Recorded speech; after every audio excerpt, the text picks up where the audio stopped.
How old was he? Old 65. Right? So, Good evening. I'd like to call to order at 6 PM, public hearing for the Illinois Department of Transportation funding to provide public transportation to Boone County residents. Can we have a roll call, please? Sherry Bartel. Here. Jeff Carlisle. here. Ryan Curry. Here. Freddie De La Trinidad. Here. Sherry Giesky. Here. Carl Johnson. Here. Ray Larson. Ray Larson. Bonnie Riley. Here. Bill Robertson. Here. Steve Schwacker. Here. Jonathan Van Laar. Here. Dave Wiltsey. Here. Next up, I would ask if there is anyone in the public who would have any comments regarding the Illinois Department of Transportation funding.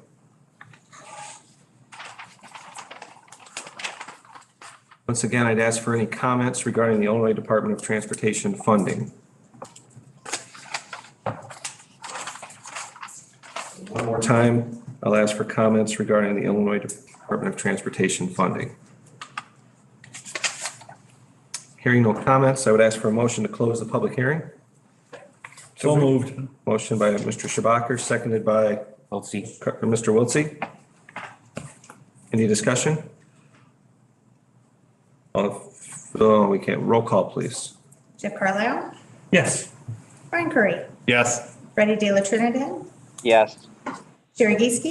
Yes. Carl Johnson. Yes. Ray Larson. Aye. Bonnie Riley. Aye.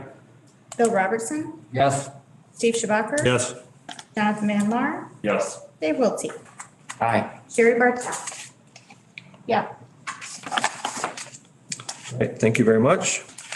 Next, I would like to call to order the March 18th meeting of the Boone County Board at 6:33 PM. We will rise and say the Pledge of Allegiance and then remain standing for invocation.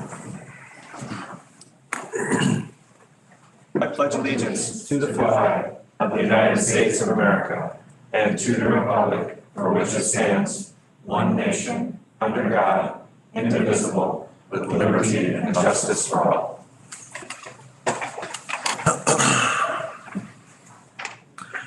Dear Heavenly Father, we come to you this hour asking for your blessing and to help us as we gather together. We pray for your guidance in the matters at hand and ask that you would clearly show us how to conduct our work with a spirit of joy and enthusiasm.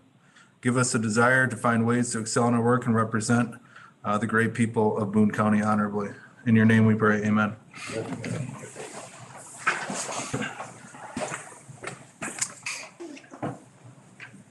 roll call, please. Sherry Bartel. Here. Jeff Carlisle. Here. Ryan Curry. Here. Freddie De La Trinidad. Here. Sherry Giesky. Here. Carl Johnson. Here. Ray Larson. Here. Bonnie Riley. Here. Bill Robertson. Here. Steve Schwacker. Here. Jonathan Van Laar. Here. David Wiltsey. Here. I'd ask for a motion to approve the agenda as presented. Make a motion? Motion by Mr. Curry, seconded by Ms. Giesky. Any discussion? Roll call, please. Jeff Carlisle. Yes. Ryan Curry. Yes. Freddie De La Trinidad. Yes.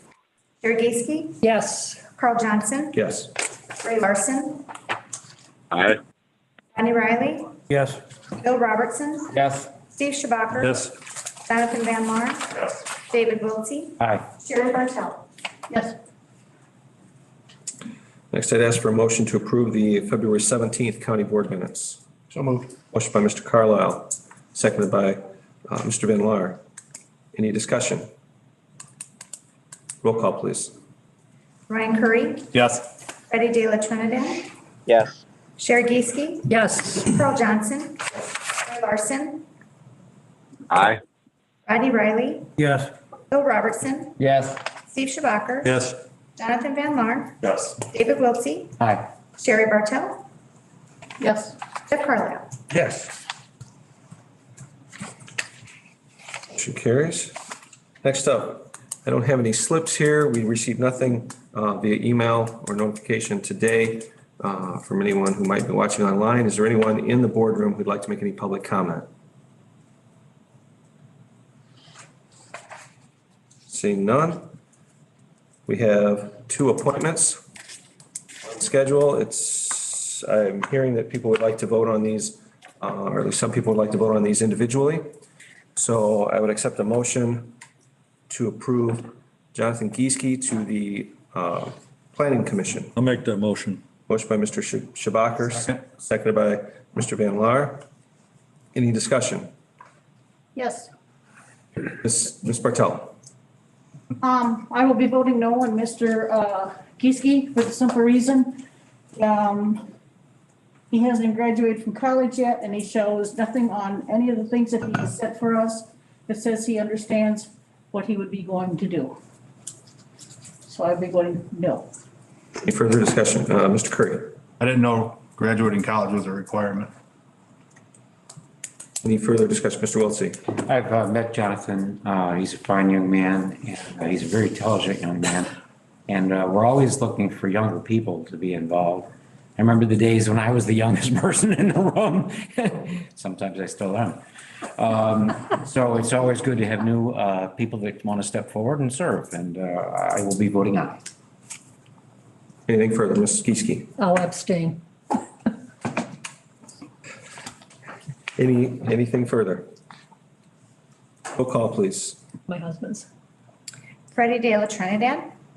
No. Sherry Gieske abstains. Carl Johnson. Yes. Ray Larson. No.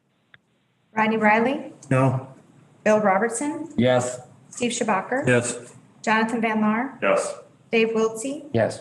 Sherry Bartel. No. Jeff Carlisle. No. Ryan Curry. Yes.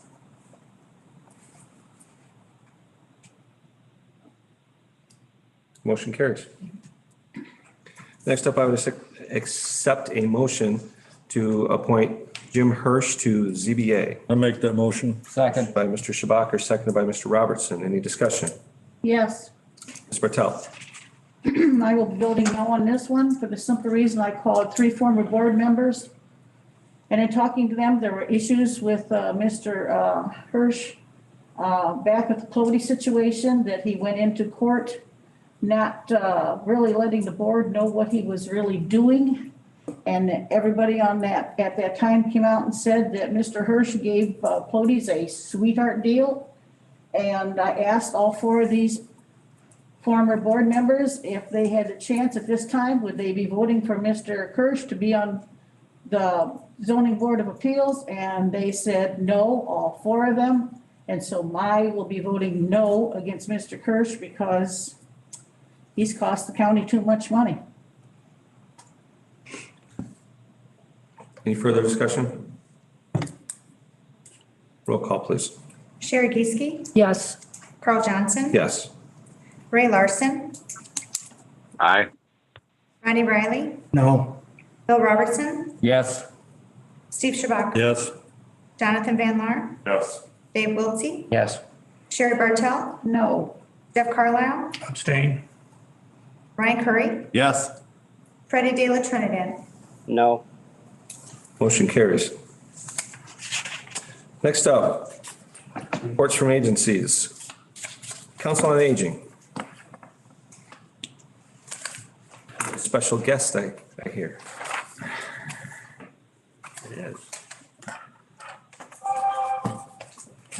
Mr. Chairman, may I take this off? You may take that up while you talk. Yes, sir. Mr. Chairman, members of the board, county officials, staff, and guests, I will be brief. I'm here to publicly thank the Boone County Health Department, specifically Amanda Mayo and Ellen Gingrich for their staff and volunteers for managing the clinics that resulted in so many of Boone County's 65 and over citizens receiving the COVID-19 vaccine. Amanda and Ellen were confronted with unanticipatable issues and circumstances and were approachable, calm, decisive, and pleasant. And pleasant doesn't even begin to capture their grace and good nature.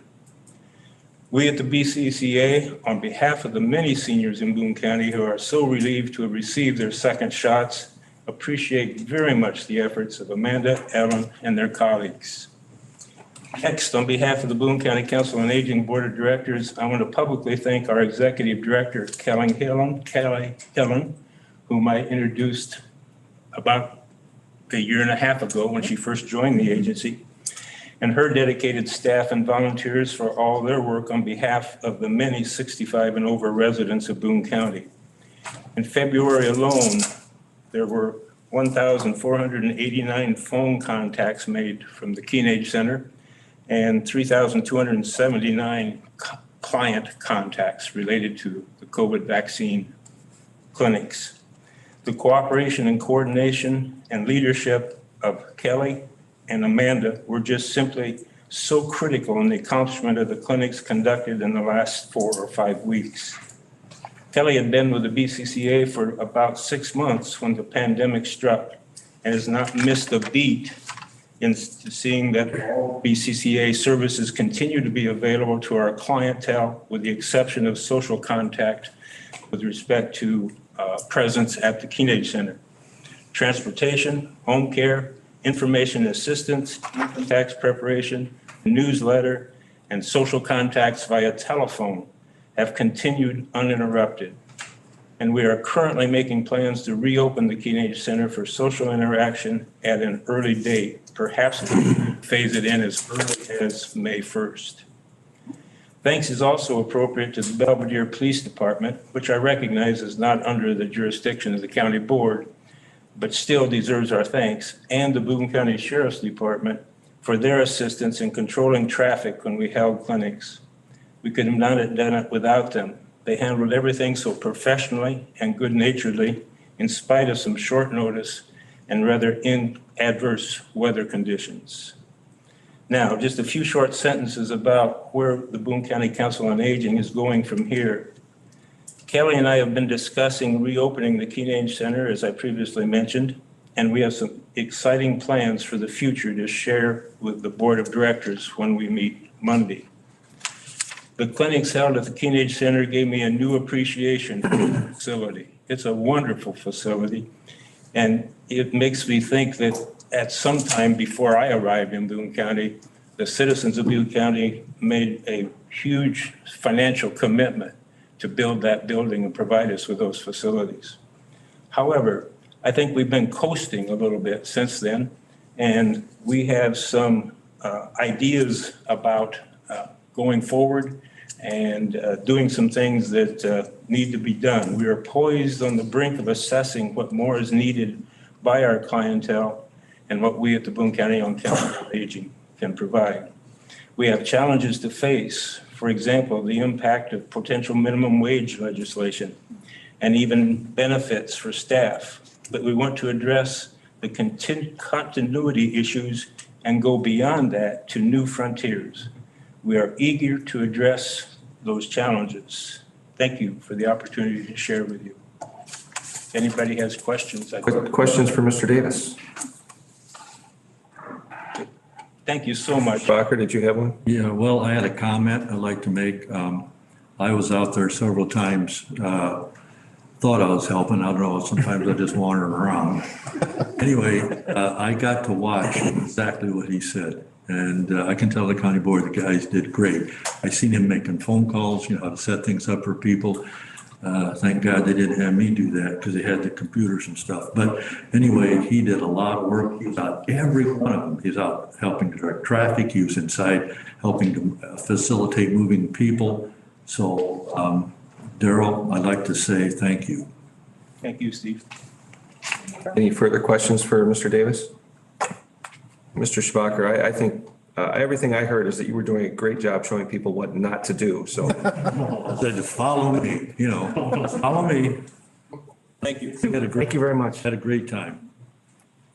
Next up, growth dimensions. Thank you and good evening. And before I start my report, I wanted to share that I was sitting right next to Mr. Schubacher as he was working on the paperwork prior to the the people coming in, and he was getting all the materials ready. So we had a very smooth sailing for the disbursement of the vaccination. So I wanted to say thank you for everybody. How much did you pay her to say that?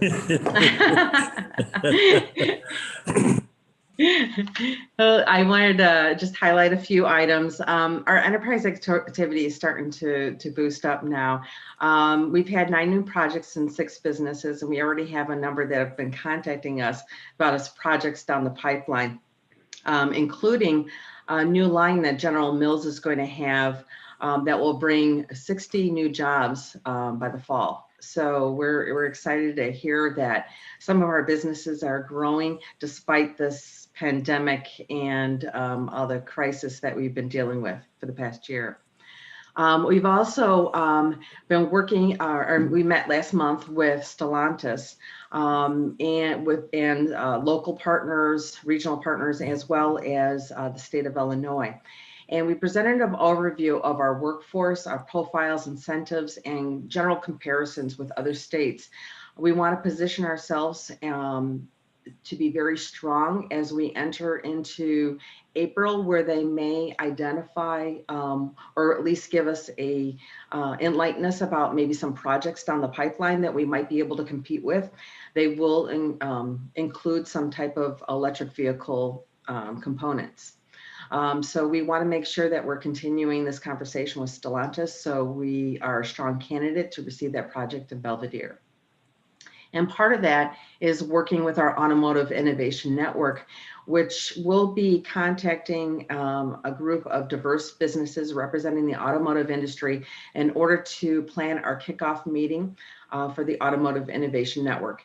And our intention is really to make sure that we have the skills that are essential for not only the jobs for today in the automotive industry, but for tomorrow. That we have this pipeline and that we have the infrastructure in place for the automotive industry. And I'm not talking about just the big businesses. It means all the businesses, all the suppliers, and the diverse, it could be even logistics, but everybody that works with the automotive industry can be part of this. So we're going to start off with a planning meeting, and we'll keep you informed so you can be involved. In every year, we usually attend a conference or a summit to attract businesses from outside the country. This year, it's going to be virtual in June. This gives us an opportunity to meet with businesses from approximately 80 international markets in order to showcase our region. So as part of Team Illinois, Growth Dimensions is providing videos to Team Illinois, highlighting industries that we wanted to focus on, and we'll be having meetings throughout that week, as well as participate in an expo, so we'll be able to talk to people that come into our room. So this will be an interesting way. It'll be a 24/7 summit to deal with some of the hours that we'll be meeting with people outside the country. I've highlighted some projects here that we've had over this past month, but we've actually had 5 projects that we've submitted this month. Most of these projects, they have contacted Growth Dimensions directly. Either the business or the business representative has contacted us. So they've already identified a building or a particular location that they are interested in. So it's really nice to see. Now these sites are anywhere from just general warehousing and distribution, packaging goods, aerospace, for aluminum and magnesium sand castings, and again, an industrial site. We also had one project, Project O'Leary, that was from 2018 that was reactivated. As I mentioned, sometimes we work with a project, we don't know why it doesn't come, and sometimes it's a matter of the company is not moving forward, and then they are interested in moving forward again. So these come over a period of several years. So we're really excited about some of the attention that our region is getting. And that's all I have to share today, unless there's any questions. Questions for Growth Dimensions? Any questions for board members on the line? And thank you so much. Thank you. Next up, Board of Health, Amanda. Hi, Chairman Johnson. Can you hear me? Yes, we can. Hi, good evening, County Board and members of the public and other county staff. Amanda here with the Boone County Health Department. Really excited just to share some numbers related to vaccines that have been administered, and then I'm happy to take any questions. I believe that our Board of Health report is uploaded on board docs. Thank you, County Admin, for taking care of that. Currently, 1 in 4 adults in the state of Illinois have been received at least one dose of the COVID-19 vaccine, and the state level, 58% of our seniors that are 65 and older have received the COVID vaccine. So those are pretty good numbers. Our numbers are actually higher than the state average here in Boone County, which is really exciting. Currently, over 13% of our population is fully vaccinated. So we have the highest rates in the region right now for fully vaccinated individuals. We have over 9,000 seniors that have been vaccinated. So we're well over the 80% mark, which is absolutely fantastic. We're thrilled with the partnerships that we've been able to build even stronger over the last 6 to 8 weeks as we've been getting vaccine and making it available to the community. I would be happy to take any questions at this time. Questions for the Health Department?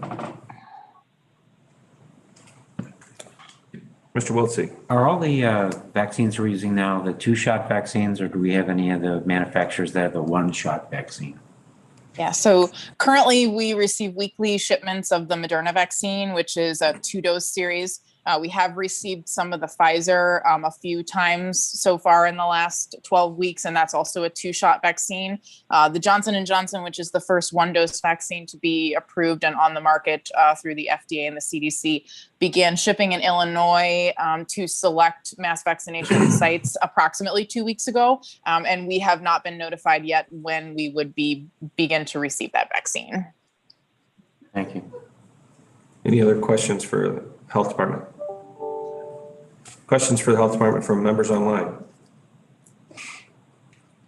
Amanda, I have just one. I think I heard a report today. Is there a 4th vaccine that's getting ready to be approved? Is that correct?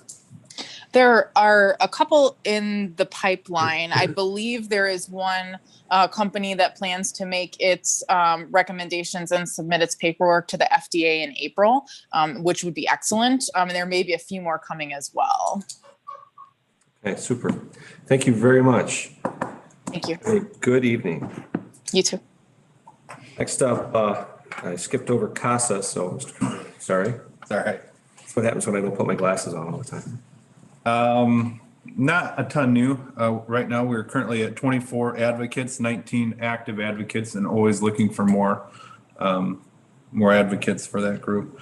Hours on cases are 77 times 12 for each month, which is 924 hours from these advocates, which are volunteers, totaling $69,300 that have saved the county and the taxpayers, which is really good. The next CASA meeting will be Tuesday, April 20th at 6 p.m. Thank you, sir. Next up, we have Region 1. There was a brief meeting today. It was just to approve a short little thing, some procedural stuff. The other thing is, and Justin, I don't know if you're online, maybe you can speak a little more to this. We've sent in our, I guess, applications or submissions for projects to the county for the money that they've got to dole out. Justin, are you on the line?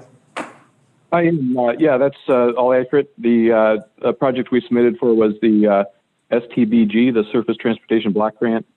We submitted 4 applications for that. The most promising one would be the Woodstock realignment application. We hope to hear back in April. Have you got any feel how well that one's going to score versus other projects? Well, we've submitted it in the past, and I believe that we are going to be competitive this time. There's about $10 million in the kitty right now, and I think it's likely that it sounds like there'll be one large project. They'll be selected and one small project. I think if we get two small projects, we would be one of those. So I think we're probably in the top 3 or 4, I would say, within the 3 or 4. It's hard to determine, I guess, exactly where we'll end up, but. Super. Okay. Any questions on that? Thanks, Justin. Next up, we have nothing for the general consent items, so I'd accept a motion to approve the county salt and ice abrasive IGA with the township. So moved. Motion by Ms. Geeske, seconded by Mr. Carlisle. Any discussion? Mr. Van Laar. Since I'm the supervisor and Leroy abstaining from this vote. Okay. Mr. Chairman, perhaps we should separate the two then. There's 2 IGAs, one with Manchester and one with Leroy. So that since Mr. Van Laar's only conflicted out of the one. Okay. Was Manchester and Leroy? Correct. Yes.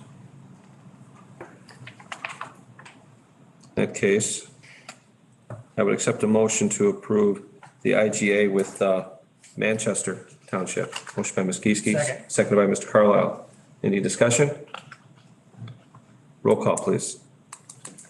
Carl Johnson. Yes. Ray Larson. Aye. Ronnie Riley. Yes. Bill Robertson. Yes. Steve Schwacker. Yes. Jonathan Van Laar. Yes. David Wiltsey. Aye. Sherry Bartell. Yeah. Jeff Carlisle. Yes. Ryan Curry. Yes. Freddie De La Trinidad. Yes. Sherry Geeske. Yes. Motion carries. Next, I'd accept a motion to approve the IGA between Boone County and Leroy Township. So moved. Motion by Mr. Carlisle, seconded by Ms. Geeske. Any discussion? Noted that Mr. Van Laar will abstain on this one. Roll call, please. Ray Larson. Aye. Ronnie Riley. Yes. Bill Robertson. Yes. Steve Schwacker. Yes. Jonathan Van Laar is abstaining. David Wiltsey. Aye. Sherry Bartell. Yes. Jeff Carlisle. Yes. Ryan Curry. Yes. Freddie De La Trinidad. Yes. Sherry Geeske. Yes. Carl Johnson. Yes. Motion carries.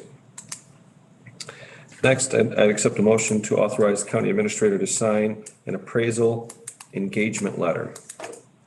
This is for an appraisal on the, I guess, the old Belvedere Motors building. So I accept that motion. Ms. Geeske made the motion, Yes. seconded by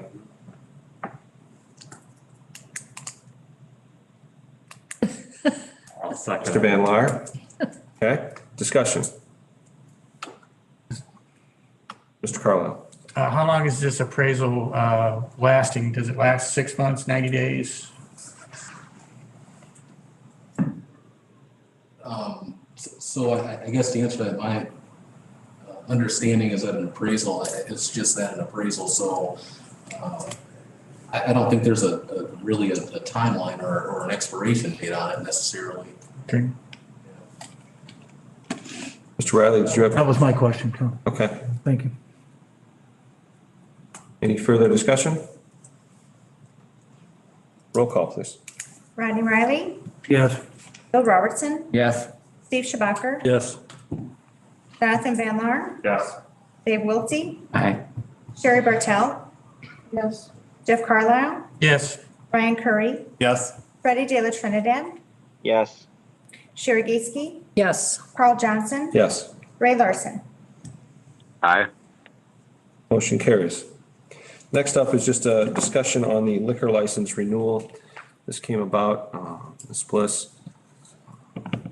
sent an email just regarding this. Do you want to just talk about this a little bit, Julie? What's your Kevin, either one? Whichever, yeah. Well, so last year there was a resolution that was passed. He's got that on board docs for you. Because of the pandemic and many of those businesses were closed, so they extended the time for them to pay their fee to renew their liquor license. We start that process with those people who hold a license in in April and May, we start sending their letters out to them. So I just thought it might be a good thing for you to discuss it. So when we send that letter to these people, they know ahead of time whether they need to pay it right away or if they have an extension. Questions, comments, queries? Ms. Geeske? So what are our options, Julie? Well, last year, I believe you passed it to where they didn't have to pay it until October 1st. October. Yeah, correct. I guess your options really, Tricia could probably weigh in better on that than I can, but it would be to, if you're going to extend it or to not extend it, or if you want to give them an earlier or a later deadline. So if we don't extend it, it's due May 31st? Is that what it said? Yeah. Yeah, we have them turn that back into us by the end so that we can then have all the liquor license reviewed, have Carl sign them as the commissioner, and then get their new license out to them before that starts July 1st. May I? Please. So the premise upon which we made that change last year was that their business was being negatively impacted by this pandemic. So I guess this, I don't know if it's a rhetorical question or not, when are they going to be able to return to full power, so to speak? Which I think might weigh in a little bit on our thoughts. I would concur with you, Ms. Geeske, that it's, obviously last year it was completely unique because everything was pretty much shut down completely. This year, we've had a relaxing of those rules and regulations, and people have been able to open up at least partially. So I thought it's certainly prudent to bring this to the board. Do we want to consider this? I guess I would tend to lean that because they're not able to go full bore, I would be more than open to at least pushing it back a little bit, maybe not all the way till October like we did last time, but perhaps a month or two. Ms. Geeske? I would concur. I mean, I think they've got slapped around enough. I think if we can give them any little tiny bit, I think it would, I probably would go all the way till October, Thoughts? Is that a motion? I don't know if we're up for a motion. The agenda just says discussion tonight. So I think that we wanted to get some ideas and we'll present it then for next month. That's plenty of time for the board to vote on it. Mm-hmm. But if we can get a kind of a feeling from the board tonight, do people? I would agree with Jerry. I think we should go to October. Okay. Give them a chance to get caught up. Any other, Mr. Wiltsey? Just what's the total amount of revenue we're talking about? I was just gonna ask. We're deferring.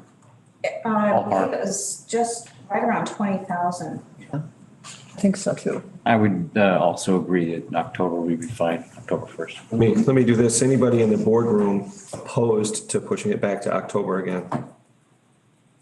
Any board members online opposed to pushing that due date back to October? Okay, why don't we proceed with that? And Kevin, if we could make that as a motion for going forward. And that way they know in the public now too, that what the board intentions are going forward. So thank you very much. Appreciate it.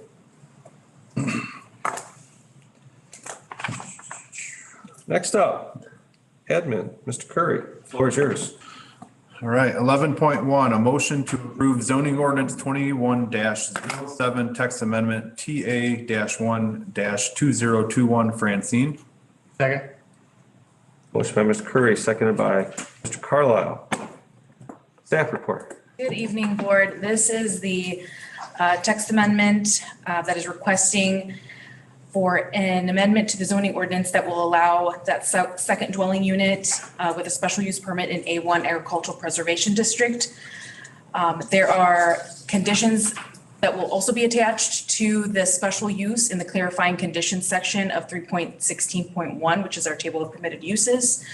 And those are, the special use permit must be filed. If you just scroll down, Kevin, please. So I attached, for example, this is the, what is existing. The accessory dwelling unit is only permitted in RTN and B2. And so if you keep scrolling down, what is being presented tonight is that a special use permit will be allowed, will be introduced in A1, as well as clarifying conditions to see section 4.20. If you keep scrolling, thank you. So this is what is existing now. 4.20 is non-existing. And if you go to the end, 4.20 will now be existing. And then if you just keep going one more, that just outlines the new section with the intent. And then, of course, the special use standards that should be met, which we discussed. Excuse me. Excuse me. The coincidence that that falls right under adult cannabis use or something like that? Accessory dwellings, I'm sorry. Is the applicant here? Yes. Would you care to say any words or anything? I'd be happy to give you the floor for a minute if you'd like to say anything. I guess if you guys have questions, I mean, you think you heard me last week, nothing's really changed, so, but I guess if you guys have any more questions, I'd certainly entertain answering them as best today. Any questions for the applicant from board members in the room? Any questions for the applicant from board members online? Thank you very much. Okay, thank you. Anything further from board members? Discussion? Mr. Van Laar. Question for Izzy. Have we received any information or questions, comments from townships at all? Do we know of any? Yes, there were some public comments that were presented at ZBA, but not specifically from any townships. We had public come out. There was a concern from a township that that the easement wasn't recommended, which was another way that a single family residence could be built. But that was in fact discussed with the applicant and they decided to proceed with the text amendment. Thank you. Yes. Any further questions for staff? Any questions for staff from board members online?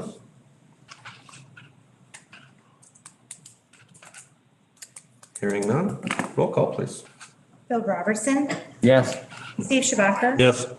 Jonathan Van Laar, Yes. Dave Wilson, Aye. Sherry Bartel, Yes. Jeff Carlisle, Yes. Ryan Curry, Yes. Freddie De La Trinidad, Yes. Sherry Geeske, Yes. Carl Johnson, Yes. Ray Larson, Aye. Rodney Riley. Yes. Motion carries. Congratulations. Mr. Curry. All right. 11.2, I make a motion to approve resolution 21-09 petition for individual IPBC membership for approval. Motion by Mr. Curry, is there a second? Second. Second. Second by Mr. Van Laar. Discussion.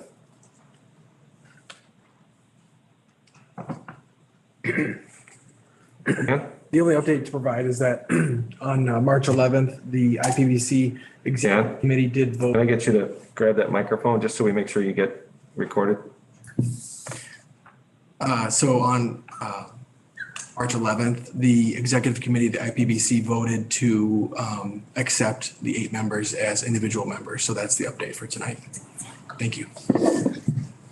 Okay. Any further discussion? Roll call, please.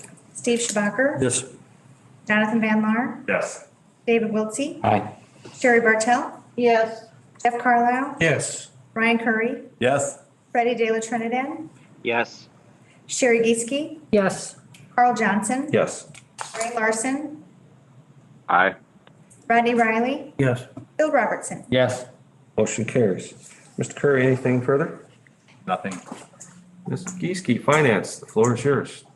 Thank you, Chairman. Item 12.1 is a motion to approve claims with the understanding that Carl Johnson abstains from voting on all claims presented by William Charles and Bill Robertson abstains from voting on all claims presented by B. Robertson Lock Service. Make a motion? Motion by Ms. Geeske, seconded by Mr. Carlisle.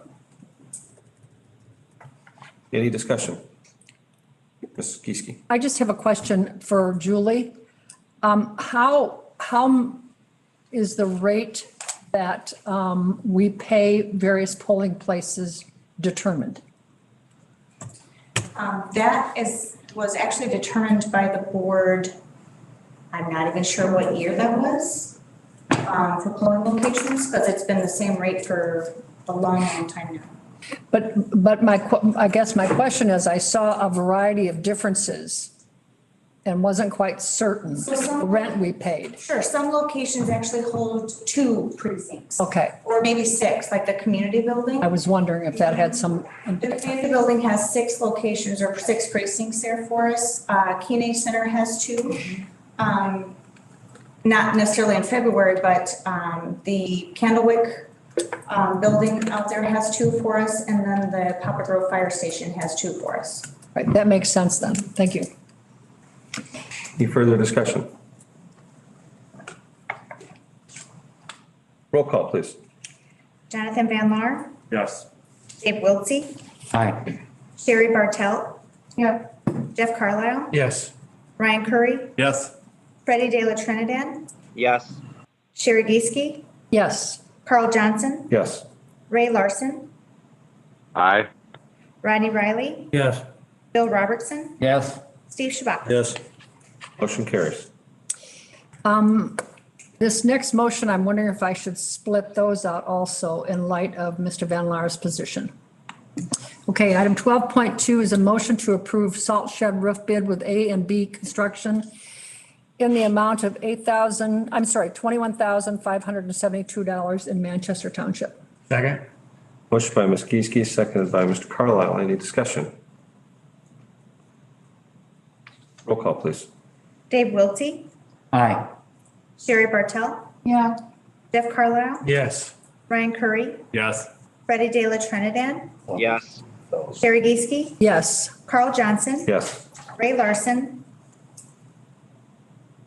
Aye. Rodney Riley, Yes. Bill Robertson, Yes. Steve Shabaker. I got a question. Can I ask? This is voting. Okay, So that should have been under discussion. okay, I just seen, okay, yes, Jonathan Van Laar, Yes. Motion carries. sorry about that. Ms. Geeske. this is a motion to approve the salt shed roof bid with A and B Construction in the amount of $8,900 for Leroy Township. Second? Motion by Ms. Geeske, seconded by Mr. Curry, I believe. I think that's the first one I heard. Yep. Any discussion? Mr. Van Laar. I'll be abstaining. Any other discussion? Mr. Schwacker, anything?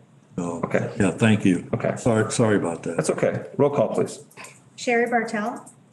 Yes. Jeff Carlisle, Yes. Ryan Curry, Yes.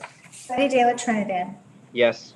Sherry Geeske, Yes, Carl Johnson, Yes. Ray Larson, Aye. Rodney Riley, Yes. Bill Robertson, Yes. Steve Shabaker, Yes, Jonathan Van Laar abstains, David Wiltsey. Aye. Motion carries. Ms. Geeske, anything further? no, that's it. Thank you. All right. Next up, committee reports, community building. Yes, so that will be me. So I got in touch with Julie Songlinger over there, the director, and there has not been many meetings in the last several months due to COVID. So they're taking it easier right now. But the next meeting will be on April 15th, and I will be attending that one. Super. Thank you, Mr. De La Trinidad. UCCI, Kevin, anything with that? Yes, actually, tomorrow, the Illinois Senate is hosting a Northern Illinois redistricting committee. UCCI has sent out information, so I'll get that sent out to the board tonight before I leave. If you're interested in attending that. It's hosted live through a link here, and it's at 3 p.m. tomorrow. All right, thank you. Community Action Agency. What do we have on that? 911, Mr. Riley? We had a meeting this morning, not too much to really report. Treasurer's report was good.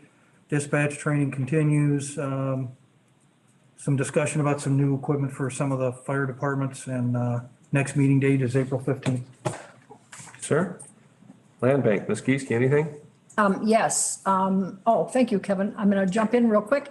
We actually had a meeting on March 4th, and the first item that we did was we approved an Illinois Housing Development Authority, or the IHDA, funding agreement from the Strong Communities Program for a grant, $175,000. So we have another $175,000. And that really is to assist with the rehabilitation and or demolition of abandoned properties. It's not the ones that we think we can go in and repurpose. And it's to get them back to productive and a taxable use. And what happens is in a lot of cases is that abandoned property just lowers the value of the property surrounding it. So that's pretty nice and pretty exciting. And then the next, I think, interesting is that we have 4 houses that were sold. And thank you, Kevin's going to do them one at a time. And 3 of them were in Belvedere. This one is on Nettie, 1000 Nettie Street. And there were 4 offers on this house. And the winning bid went to, was for $41,414. Of course, in all these cases, what we would like to have happen is that they be owner occupied, but that is not the case in any one of these 4. So this one will be rehabbed and sold. Kevin, can you go to the next one, please? This one is at 407 Allen Street. And again, there were 4 offers. And this went for $40,003. This was a commercial property management company that bought this. Anyhow, $40,003 on this one. Next one, please. Garfield. I'm told this one is kind of infamous because it's had so many for sale signs in front of it. So this one had 4 offers, also 9 applications and 4 offers. And this went for $40,003. This can be split into 2 units, but who knows what the owner is going to do. So those are the 3 in Belvedere. And then the 4th one is in Rockford on 16th Avenue. And again, 4 offers. This was a Chicago investment company. All the bids came from outside of the local area. And so this one was sold for $26,751. And the good news about this is the price or what it costs the land bank to process these ranges typically from $2,500 to $4,500. There's a range simply because before all is said and done, we're not, finally all the numbers come in, but it's usually between $2,500 and $4,500. So you can see that we're making some progress and building up some capital. That capital can then be used for things like commercial property, which is, of course, where we hope to get even more funding. I have a personal vested interest because that money can also be used in the agricultural area to deal with some of the blight there. The first question I asked about this grant from the Strong Grant Program was if it can be used, it cannot be used in ag areas, so that kind of cuts us out. But this revenue that's happening here can be. And one last thing, it doesn't really apply to us, but I think it's kind of interesting. The Winnebago County Trustee Program, RPC was appointed the trustee last year. It used to be run by another company, just like ours is. It wasn't the same company, though. Anyhow, interesting numbers. They've held 2 online sales for tax delinquent properties, and their total sales were $590,000. And because RPC is running this, the land bank gets a little piece of that action, which is why I'm bringing that to the forefront. So online auctions, $345 the first time, $245 the second, $590,000. Pretty impressive. Thank you. That's it. Questions for land bank? Quick question. Sure. So these particular homes that get sold like this, do the buyers, are they able to go through and go into the homes prior to? Oh, yeah. Yeah. As a matter of fact, I think the one up on the screen, really all it needs is a little paint. Yeah. Oh, no, they can do that. Yeah, absolutely. Mhm. Oh, super. As you could tell, at least one of the other ones was not in such great shape. But I think the interesting thing is that the Belvedere homes, drew greater money than the one in Rockford. Yeah. Ms. Bliss? Actually, I had a call from a lady last month who was asking about one home in particular. Oh. And I was able to give her some information and gave her some contact information. But is there a process that they do have to go through when they are applying or when they do their bids? Is there a time frame? How long does that time frame go after they've accepted bids? I can't tell you the exact time frame. There's very strict time frames, and then after they purchase it, very strict measures that they have to meet. And there's timelines if and when they don't, what happens, and so on and so forth. It's very structured. But if you give me a number, I will have Eric Setter, the administrator of the program, call her, because I can take a shot at it, but I'd much rather have him get the specifics. And we would never want someone not to have an opportunity to get in on this program, whether as a seller or a purchaser or whatever. So if you just let me know, or you give her why don't you give her my phone number? Give her my cell phone number and have her call me. Thank you. Any further Gratefully. questions? Anybody? Okay, super. Any other committees anybody wants to bring up? Okay, scheduling of committees. Ms. Geeske. Committee of the Whole Finance is Thursday, April 8th, 6 PM, right here. Mr. Curry. Admin meeting is April 1st, 6 PM right here. Super. Informational items. Sheriff, I guess we get to talk to you now.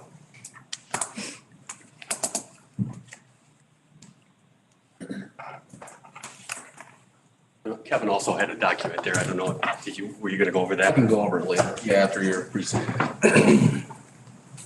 We wanted to have the sheriff come in and give us, a brief discussion on exactly what his storage space needs are. And I think he's done it, what he's got now, what he needs now, and what he needs in the future, kind of thoughts. So, Sheriff? Very good. Good evening, everyone. This is really just preliminary, asked to do kind of a needs assessment. So I thought we would go over briefly kind of what that storage building is all about. We definitely, encourage all the board members to come and walk through. But I wanted to bring some photos and kind of explain, have everybody look at it's more than just having a few cars in a building. We'll get into some of that as we go along. So with that being said, quickly, here is the front of the building at 1201 North State Street. This is a building that the county currently owns. This is the side view. And this is a fenced-in area that's in the back that we house a lot of vehicles and a lot of damaged reconstruction vehicles and death vehicles and evidence vehicles. So here's just an overview. This is all the land that you can see outlined in black. It's actually a fairly big lot. We only own the back portion of the lot. So when we get complaints or concerns about weeds and trees and grass and things that are in the front of that property, that is not owned by the county. That's actually owned by another party. So we only own the building, which I would say is in very good shape, looks good, and we do take some pride in keeping that clean. We want to be a good neighbor to everybody. The lot, actually, it's just under a quarter acre and a half, which is 63,000 square feet. The building dimensions, the entire building is 16,000 square feet, roughly. And then the fenced-in area is roughly 14,000 square feet. And then we have an additional half acre with the land that's really unused. And we left this in the packet so board members could review this at a later time and date. Here is an actual outline of the actual building itself. We've pretty much used up every square inch of that building for the most part. And we'll go over some of the stuff that we actually use and what we store in this building. Clearly, vehicle storage is one of the primary uses of this building. But we also have a very large evidence room. As we'll talk about briefly later, part of the reason why we're in such desperate need for storage is the PSB. We have totally outgrown the PSB, and we did that many, many years ago. As some of you may not even know, that half my department is actually in the basement of the courthouse because we just did not have the room in the PSB. So then you add further, now we've branched out, and this is where our storage facility is extremely important, is for the needs of the evidence room. We have asset reconstruction and equipment. We just have no room to store anything other than vehicles. So it's essential that all board members really understand the uses of this building, whether it's here or someplace else. We also store maintenance equipment. We have our whole emergency management agency set up in this building. And not only do we have a training room and an office, but we also have all the vehicles that we use for them, the rescue boats. We store our police vehicles in here, backup vehicles, police equipment, like I said, a large evidence room. All our reserves equipment is kept in this building, which is also vehicles, which is ATV, go-karts, everything that we use throughout the year. We keep our corrections transports vans in here, especially in the wintertime. Patrol vehicles, you know, back in the day when everybody took home their squads, we didn't need inside storage for some of these vehicles. Now that we don't, you only take a squad home if you live inside the county line. We keep it inside. And I can't stress enough when it comes to the patrol vehicles and the reserves vehicles and equipment and all our emergency, the EMA and the boats. We are so short with personnel that we have people respond, you know, 24/7, no matter what the weather is in the winter. And we need officers to be able to get into squad cars. We need volunteers to be able to get into squad cars and respond. We rely a lot on our volunteers. We can't have them outside. We can't have them scraping windows. We can't have them dealing with dead batteries. And this, we have people come in a lot because we just don't have the staff. So it's very, very important that we understand that. We've moved all our K-9 equipment and our K-9 office out there. Our seized vehicles and property. The sheriff's office in the county of Boone is responsible for all the vehicles that we seize. We can't leave the stuff outside. We can't even leave it in a fenced-in area.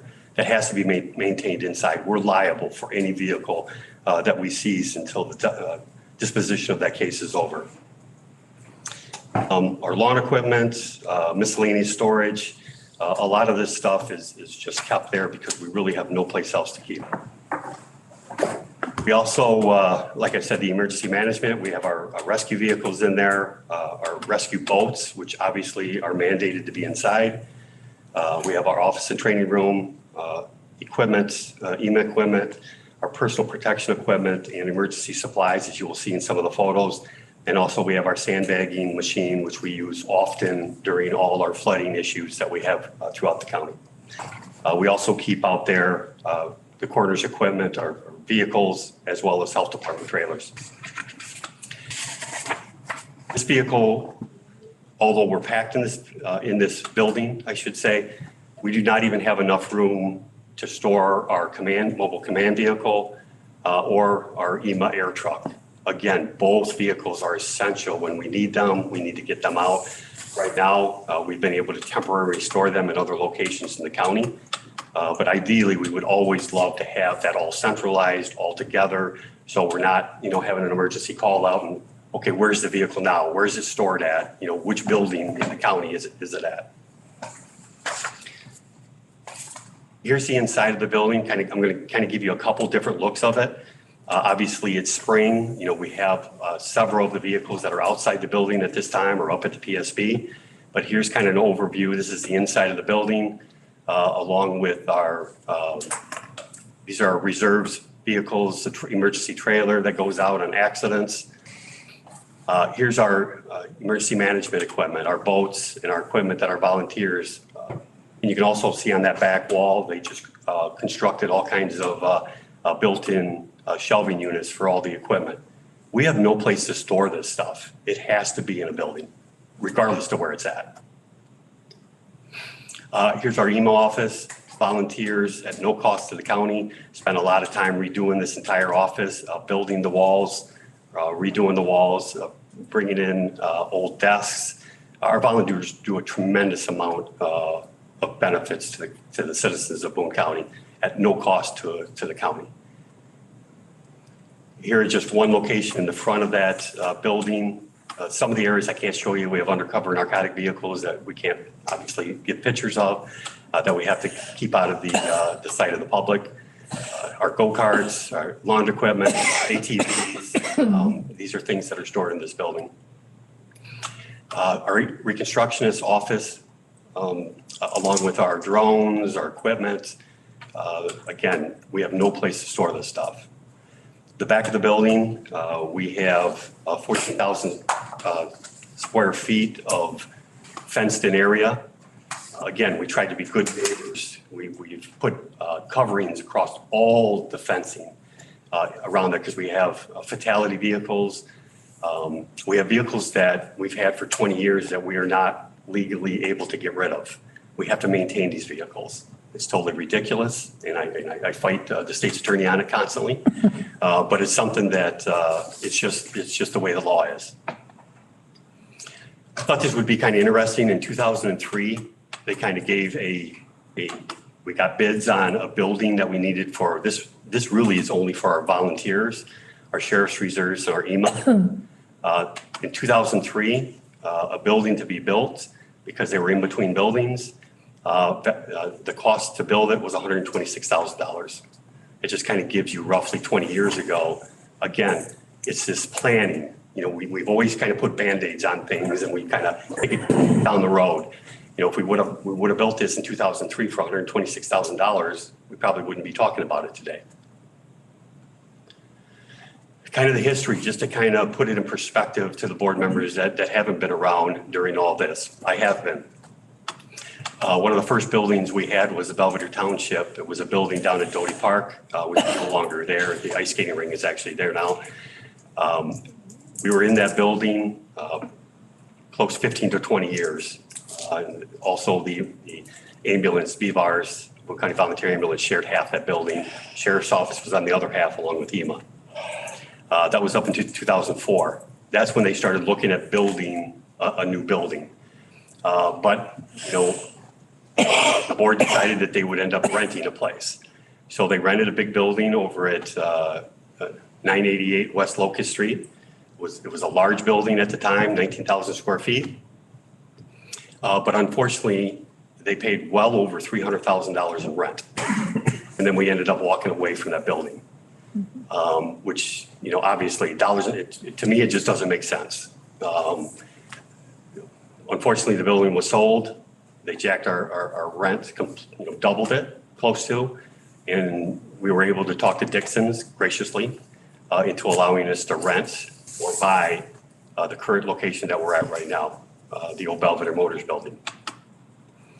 So in 2017, we were able to buy that building and pay less rent money to actually buy a building rather than flush our money down the toilet and walk away from it. So it was essential that's kind of just gives you a history of the money that's been spent over the years and why we did what we did to finally get into a storage building. The ultimate goal, and I was part of this, when we bought this building was someday, you know, we would build a building. And we always talked about we would build a building up near our range because the county owns that property. And we felt when we bought this piece of property at an extremely excellent price at the time, you know, I think we paid like $389,000, something like that for it. At that time, it appraised at $650,000, $680,000. We got an extremely good deal on that building. So we thought the long-term plan was we would build a building, and once we built a building, we would put this building on the market, and we would never lose our money. It was a good investment at the time rather than renting another place. So that's kind of a little history. But clearly we have options. We either remain at the current location, we either purchase another storage facility at probably a premium cost right now. The prices are going through the roof. We run another storage facility, which, you know, in my opinion, is a waste of money. But beggars can't be choosers. If the county wants to spend money on rent, we have to have storage. Or we build another storage facility on land that Boone County already owns. Our recommendations, and again, you know, these recommendations, they're only preliminary recommendations. You know, this is a lot of discussion, a lot of research would have to go into it, but we have to look at the future. You know, I guarantee you in 50 years, when none of us are here, we're going to need storage. You know, it's always going to be needed. So we need to look long-term. We need to look at the bigger picture for this. So clearly, you know, we would recommend, you know, that we would build a piece of property, build a building, you know, to our specs on land that's already owned by the county. We would ask for 18 to 20,000 square feet of indoor storage. And again, this is just based on what we've already owned, kind of gives us an idea, you know, it's a little less if it was designed. Most of the buildings that we've ever gotten, it's all cut up, you know, so we might be able to use less footage, possibly, if we could design it a certain way. A lot of that's just got to be in the construction stage or the planning stage. It's essential that we have outside storage that is fenced. Clearly, we're responsible for these cars or cars that we have in our possession. Unfortunately, the next thing you know, if we left our cars out, equipment would be stolen.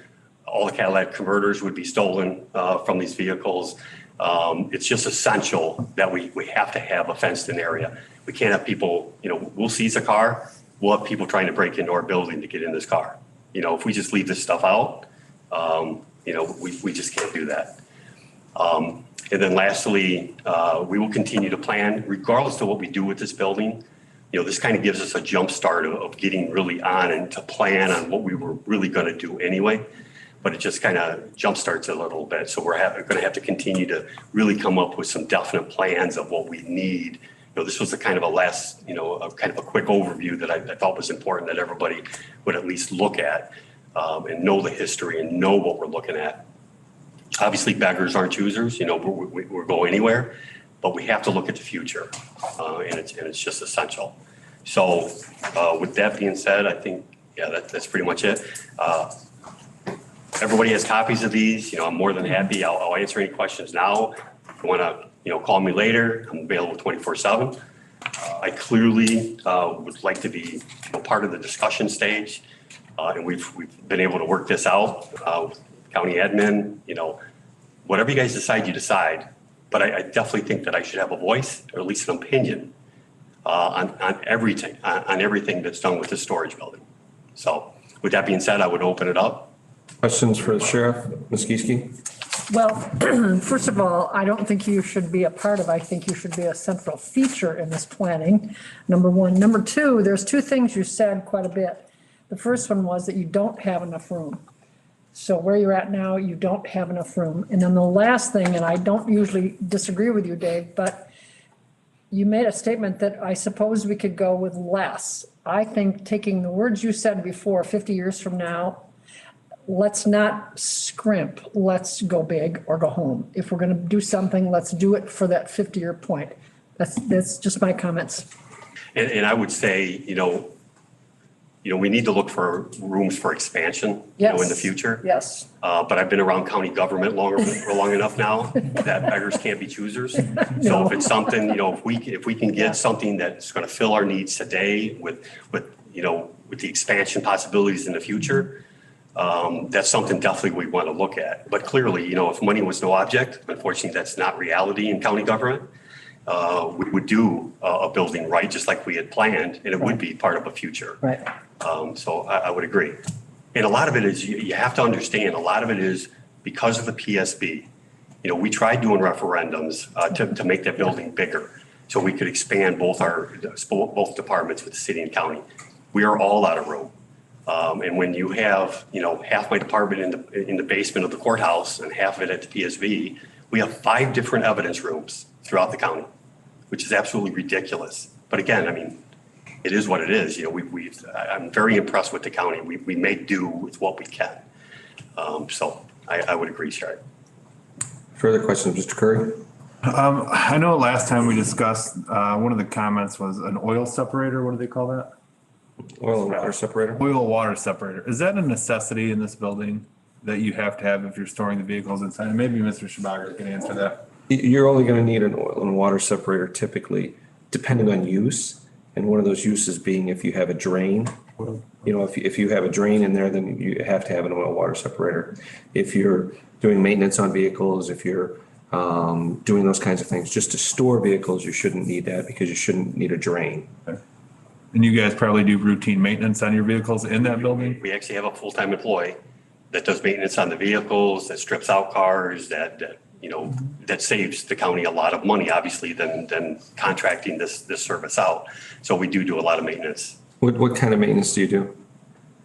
Like I said, we disassemble cars, we put them back together, we repair cars. We don't. You're not changing oils, you're not flushing transmissions, you're not flushing any of that stuff. Systems. So that's kind of a detailed maintenance where you would need the drain, the oil water separator, those kinds of things. Yeah, we do some washing of vehicles, obviously. Yeah. But again, a lot of this is going to depend on the building department and what the rules are. Even if we don't necessarily do something, there might be rules that, this is part of the whole exploration section, that what are the rules that we have to play with? And then we try to be creative and, obviously we have to follow the rules, but a lot of times we can be creative, and not have, a sprinkler system for sake of argument.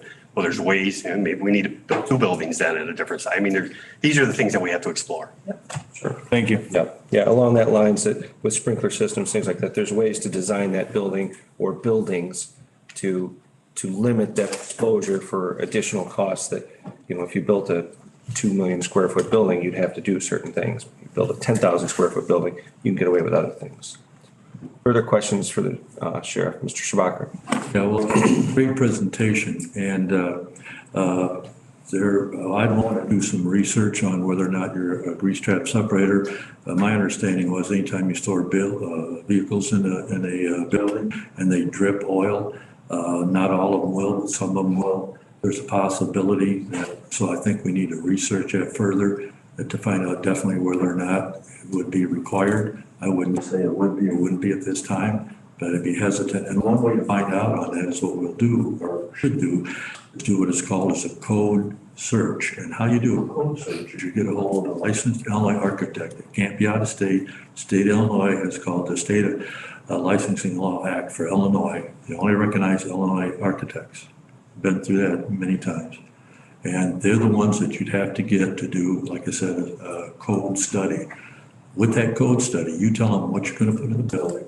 They'll tell you whether or not you need that grease trap separator. They're the ones that are called. And also, as far as your fire suppression system, they'll take a look at that too. The chairman's right. There's a lot of ways to build some things where it may not be required. One of the problems is if you start cutting that building up, it can give you a problem of heating, ventilation, just use of the building. So the best building to use is a wide open building. Anybody would tell you that. It's much more usable. Again, you have to have a concrete floor. So it does, EPA is real, you'll find out. The best way you'll back up, the best way you do that is you go get a hold of a licensed architect. They'll make the call whether or not you need it, and then they back it up with the codes. And I believe we are under the 2006 IBC, 2003 IBC, which is International Building Code for commercial building. That's a commercial building. It has to follow all the codes. So again, I would suggest to the board, if they're going to look ahead at what we need, we're going to need a code study to see that we're going down the right road, the footprint of the building, how many square feet's on it, where it's going to be located, and again, show them the use. They're going to want to know the use, what you're going to put in there. They may consider what's called fire fuel loads. Fuel loads can deal with the gasoline in those vehicles, the tires on those vehicles. So, let's just nobody has said it tonight, but I don't think we can just look at a poll and it's not going to work. But, so that would add to the cost. I think you gave a great presentation, Sheriff. A lot of things you put up there, I've seen when I was out there. I think it would be really good for our board, however they want to do it, to go out there and see what we have. It's really important that you know what you're going to sell. You certainly wouldn't sell a box not knowing what's in it.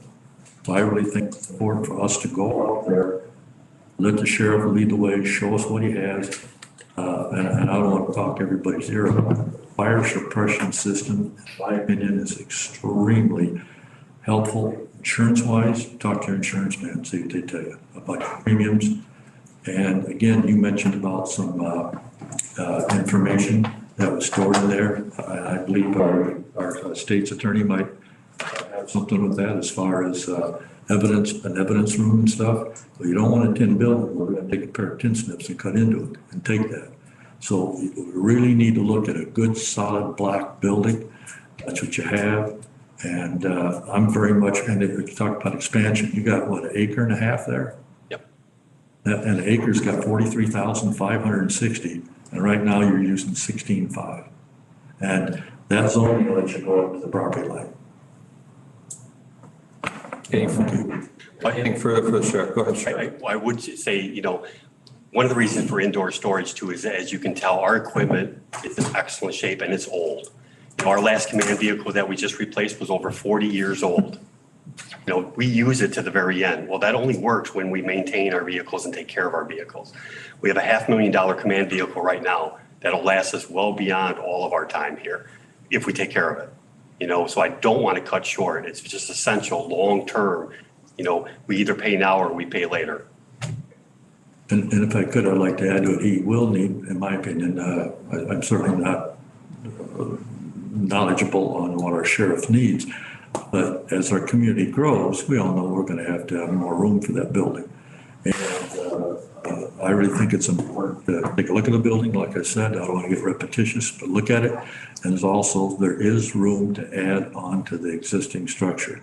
And here you got city water and sewer. You don't have to worry about that. You have a grease trap separator, grease and all strap separator. You don't have to worry about that. I really think we have an excellent building. Fire, you got steel bar joists for your roofs. You look at the concrete walls for security. I just think, and thank you for listening to me. I think, in my opinion, we have an excellent, excellent building. And before we'd ever sell that building, we need to step back, take a look, and not move too quickly with it. Just see what we have before we let that go. Yeah, thanks again. Any further questions for Sheriff? Thank you, Sheriff. Go ahead, Ray. Yes. Go ahead. Hey, just a request, basically. We're also using our current facility for not just storage, but also for office space. And obviously we're going to keep needing extra office space. So if we could just get like some kind of estimate of how much office space might be required, you know, because it's temperature controlled. If we were going to look into building a building or getting another one as we're looking to potentially sell our current location, you know, if we could get just some roundabout figures of how much office space we're going to be required to need also would be good to know here. So. Okay. Mr. Wiltsey. Yeah, I would be interested in knowing what are the expansion possibilities on the current facility and whether it could be done adequately, not just a Band-Aid approach, but also what would be the cost of an estimated cost of a replacement facility of the size and nature that we're talking about. Are we talking $800,000? Are we talking $2 million? But that's sort of a figure. So maybe as we get this appraisal and we look at what we have, we could also get an idea of what it would cost to replace this with the kind of facility we envision. I think that's some of the next steps that we're going to talk with staff about and start looking at as to what, in working with the sheriff, what his needs are. This was important information to have so that we can kind of base that judgment. And, you know, when it comes to the size of the building, you know, there might be design things for certain aspects of what he does that, you know, maybe doing two buildings, like we said, might be better. That one building is set up a certain way and another building is set up in another manner that would allow for more efficient use of space. Even in a large 16,000 square foot building, that open shop area, there's a lot of usable space that's just has to be open because you have to be able to move vehicles around. So how can we get around doing things different in that aspect? And that's something that perhaps a professional can help us determine. So super, Mr. Sprecher. Yeah, thank you. And I don't know, and here I go, but I'm not sure if I'm on the right page or not. You know, I'm still new, so I'll use that as an excuse. This property that we may sell, why isn't that open to bidders or the public? Or am I missing something here? Are we going to do that, or is there a reason that we haven't brought it out to possible bidders? I know I brought a piece of paper here shows sale of real estate property owned by the North Boone Fire Protection District and looking for bids. I know the bill here, they not too long ago sold a pretty good size storage building on Fifth Avenue. They did it through sealed bids. I really think there's a chance that, because whoever is interested in it, I know from my experience, I'm still going to take a shot at it. I'm not going to, hey, I'm not going to bid on this because somebody else is, you know, and you don't have to sell it. I think we should consider, and you don't have to go real estate. You don't have to pay commissions. If you want to, you can do that. You can draw up your contract with the contingencies in it for any percentages you want. So I'm saying I'd like to investigate maybe putting us either sign up for sale by, our county government, because they're going to find out sooner or later. And I just don't know if I like selling it to somebody that nobody knows a lot about unless I miss something. And without the public knowing that we have for sale, and maybe I've misspoke here in some way, but I hope I got my ducks straight, and thank you for hearing me. I think just to answer a couple of your questions, first and foremost, we haven't looked at putting this out for bid, so to speak, because at this point, we weren't necessarily interested in moving from that facility. We were approached by someone who was interested in the facility. And when that building was purchased, that was one of the things we talked about, is that should a business come and want to purchase this and put this building back on the tax rolls, which in a commercial area, a retail area, it's much better served in the community to be that, to be a place where sales tax revenues can be generated, where property tax revenues can be generated. The county taking it was a great opportunity at the time. But now that there has been some interest, we're doing our due diligence, getting a current appraisal on the facility, and then we'll take a look and see if there are offers or if there's another way to approach it that we want to. Just because we get all this information doesn't mean we have to sell it, doesn't mean we're going to sell it. It means that we need to do our due diligence to find out if it's an opportunity that we can bring a business or back into that facility so that it can be a bigger benefit to the community as a whole, rather than just a place that the sheriff's office can store stuff. That's why we need to do all this other legwork to find out. Like that, and see what it's going to cost us to build a building similar to that, whatever it requires to meet codes. And whatever location, I don't mean to cut you off, Carl, but whatever other location we need to put that on, and just see how those numbers come out. And that's the due diligence that staff is starting to work on. So absolutely, this piece was an integral piece of knowing where to go from here. I will, thank you. Thank you. Okay. Anything further from anyone? Ms. Bartel? It's my understanding then, if a new building is built, that you'd have to have room for, you wash your cars, right, there? We do. You do, okay. So you'd have to have a place to wash your cars, to work on the cars, a fenced-in area outside for certain things. We'd have to have a big overhead door, at least 17 to 18 foot or higher, to get the Class A motorhome in there. We would have to have a pretty good sized wide door. We could either do a slide by or a roll up. Also for the bigger trucks, your bigger trailers. And for the evidence room, I think that could be taken care of one way or another. Even if we built a pole barn, there's ways of putting brick around it or whatever, or blocks around it. They'd be very safe. You also need a bathrooms in there. You need kind of a kitchen space in there. You need an office in there. You need a place for the dog and the officer in there.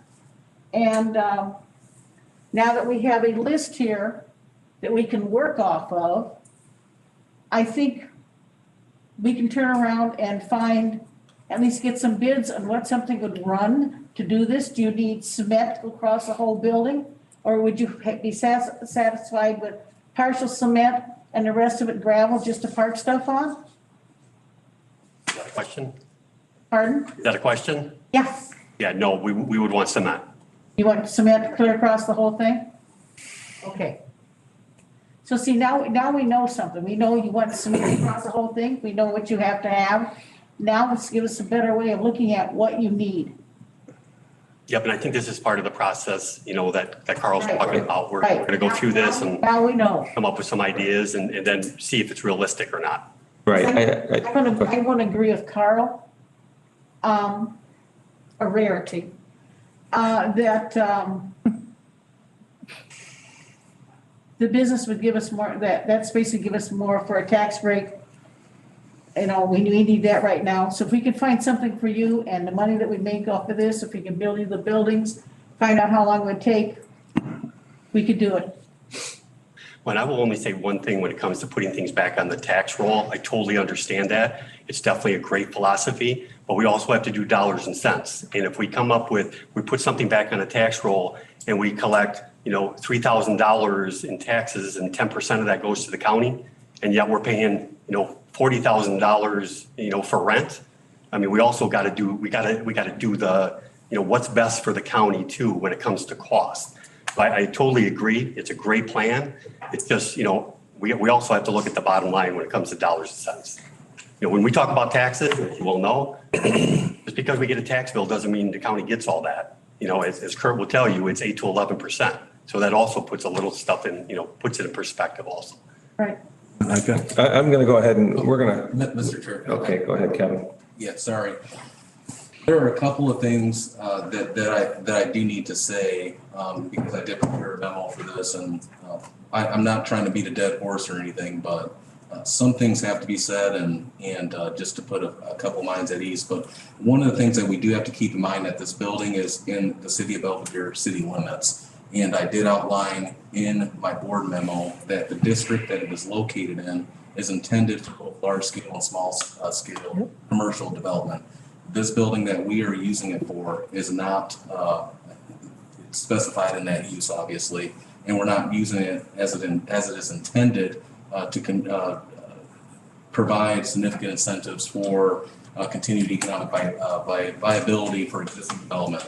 So I do want to say that also with regard to return on investment and tax dollars brought into the county, there is no way that I can get that number to you right now. We would have to work with our partners from like Chamber of Commerce, Growth Dimensions, to be able to sit down with us and with the potential business to go over those numbers that would actually be able to tell us what we would receive in from the county, what the city of Belvedere would be able to receive in. That a business that would go in there would also spiral other development within the area. Our use for storage obviously clearly does not contribute to any sort of business development in that area. So I needed to say that, and it's very difficult for us right now as staff to provide numbers on that because we don't know the intended use or even businesses that would even go into that area yet.